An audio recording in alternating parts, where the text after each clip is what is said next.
ಸೂರ್ಯೋದಯಕ್ಕೆ ಸರಿಯಾಗಿ ಶತ್ರುಘ್ನನು ಎದ್ದು ಮುಂದಿನ ಪಯಣಕ್ಕೆ ಸಿದ್ಧನಾದನು. ಆದರೆ ಮಹರ್ಷಿಗಳು ಧ್ಯಾನಸ್ಥರಾಗಿದ್ದುದರಿಂದ ಅವರ ಅಪ್ಪಣೆಯನ್ನು ಪಡೆಯಲಾಗಲಿಲ್ಲ. ಅಂತೆಯೇ ಸೀತಾದೇವಿಯ ಬಳಿಗೆ ನಡೆದು ಅವಳನ್ನು ವಂದಿಸಿ ತನ್ನ ಜೈತ್ರಯಾತ್ರೆಯ ಕುರಿತು ಅವಳಲ್ಲಿ ವಿಜ್ಞಾಪಿಸಿಕೊಂಡು ಶತ್ರುವಿಜಯಕ್ಕೆ ಆಶೀರ್ವಾದವನ್ನು ಬೇಡಿದನು. ಆಕೆಯು ಪೂರ್ಣ ಹರ್ಷಿತಳಾಗಿ ಶತ್ರುಘ್ನನನ್ನು ವಿಜಯಿಯಾಗೆಂದು ಹರಸಿದಳು. ಅಲ್ಲದೆ ನೀಚನಾದ ರಕ್ಕಸನನ್ನು ಸಂಹರಿಸಲು ಮಹರ್ಷಿಗಳ ಅನುಗ್ರಹವನ್ನು ಪಡೆದುಕೊಳ್ಳಬೇಕೆಂದು ತಿಳಿಸಿದಳು.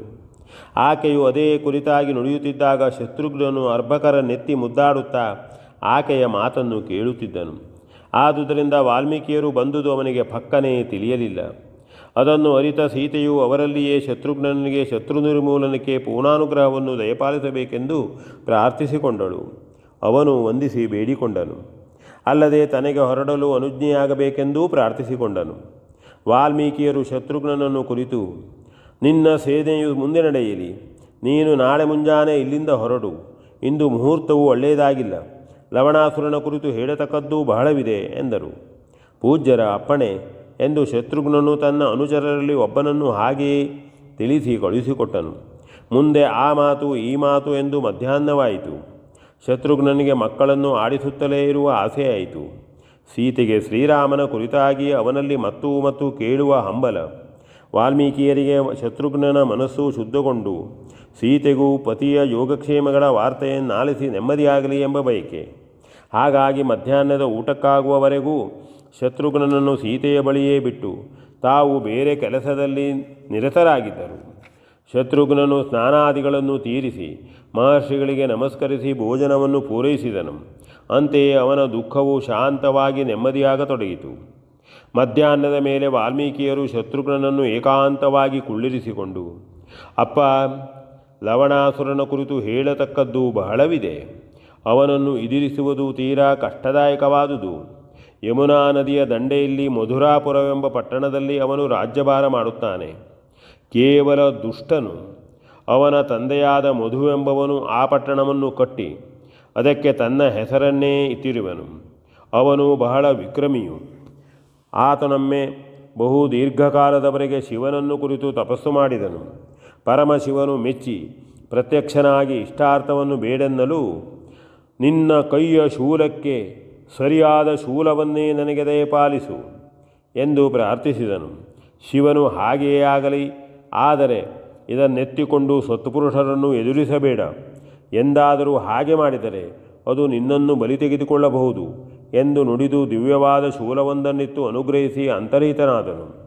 ರಕ್ಕಸನು ಬಹಳ ಸಂತೋಷದಿಂದ ಆ ಶೂಲವನ್ನು ತಂದು ತನ್ನ ಶಸ್ತ್ರಾಗಾರದಲ್ಲಿಟ್ಟು ನಿತ್ಯವೂ ವಿಧಿವಿಹಿತವಾಗಿ ಪೂಜಾ ಬಲಿಗಳನ್ನಿತ್ತು ಅದನ್ನು ಅರ್ಚಿಸುತ್ತಿದ್ದನು. ಆದರೆ ಸತ್ಪುರುಷರಲ್ಲಿ ಇದನ್ನು ಉಪಯೋಗ ಮಾಡಬಾರದೆಂಬುದನ್ನರಿತ ಮೇಲೆ ಇವನು ಮತ್ಯಾರಲ್ಲಿ ಯುದ್ಧ ಮಾಡಬೇಕು? ದುಷ್ಟರು ಇವನ ಸ್ವಜಾತಿಯವರು.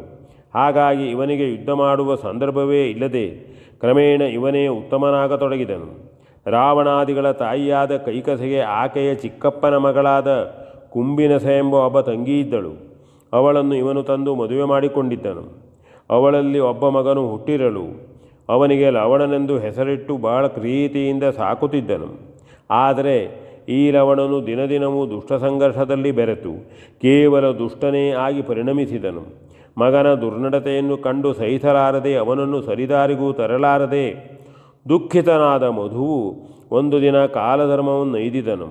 ಅಂತೆಯೇ ತಂದೆಯ ಮರಣಾನಂತರ ಉತ್ತರಾಧಿಕಾರಿಯಾಗಿ ಲವಣಾಸುರನು ಮಧುರಾಪುರದಲ್ಲಿ ಪಟ್ಟಾಭಿಷಿಕ್ತನಾದನು. ಮಧುವಿನ ಕಾಲದಲ್ಲಿ ಅವನ ಸಾಧು ಮಾರ್ಗವನ್ನು ಕಂಡು ಜುಗುಪ್ಸೆಗೊಂಡ ರಕ್ಕಸರನೇಕರು ಅವನನ್ನು ಬಿಟ್ಟು ಹೋಗಿದ್ದವರು ಲವಣಾಸುರನು ಪಟ್ಟಾಭಿಷಿಕ್ತನಾದ ಮೇಲೆ ಅವನಲ್ಲಿರುವ ತಮ್ಮ ಗುಣಗಳಿಂದಲೇ ಆಕರ್ಷಿಸಲ್ಪಟ್ಟು ತಾವಾಗಿ ಬಂದು ಅವನನ್ನು ಸೇರಿಕೊಂಡರು. ತನ್ನವರ ಸ್ನೇಹ ಸೌಹಾರ್ದಗಳಿಂದ ಲವಣನು ತಾನೇ ಸರ್ವಸ್ವತಂತ್ರನೆಂದು ದುರಾಚಾರಿಯಾಗಿ ವರ್ತಿಸತೊಡಗಿದನು. 3 ಲೋಕಗಳನ್ನು ಗೆದ್ದವನೆಂಬ ಗರ್ವದಿಂದ ಅಡಿಗಡಿಗೆ ಸಾಧುಗಳಿಗೂ ದೇವತೆಗಳಿಗೂ ಬಾಧೆ ಕೊಡುತ್ತಿದ್ದನು. ಅವನ ತಂದೆಗೆ ಶಿವನಿಂದ ಅನುಗ್ರಹೀತವಾದ ಆ ಶೂಲದ ಬಲದಿಂದ ಅವನು ಅಜೇಯನಾಗಿಯೇ ಮೆರೆದಾಡತೊಡಗಿದನು. ಇಂದಿಗೂ ಆ ಶೂಲವು ಅವನಲ್ಲಿದೆ. ಆದುದರಿಂದ ದುಡುಕಿ ಅವನಲ್ಲಿ ಸೆಣಸಾಡತೊಡಗಿದರೆ ಹಿಂದೆ ನಿಮ್ಮ ಪೂರ್ವಿಕನಾದ ಮಾಂಧಾತರಾಜನು ಅವನಿಂದ ಯಾವ ಗತಿಯನ್ನು ಹೊಂದಿದ್ದನೋ ಅದನ್ನೇ ಹೊಂದಬೇಕಾದೀತು ಎಂದು ನುಡಿದರು. V N Bhagwat ಪರ್ಬಳ್ಳಿ.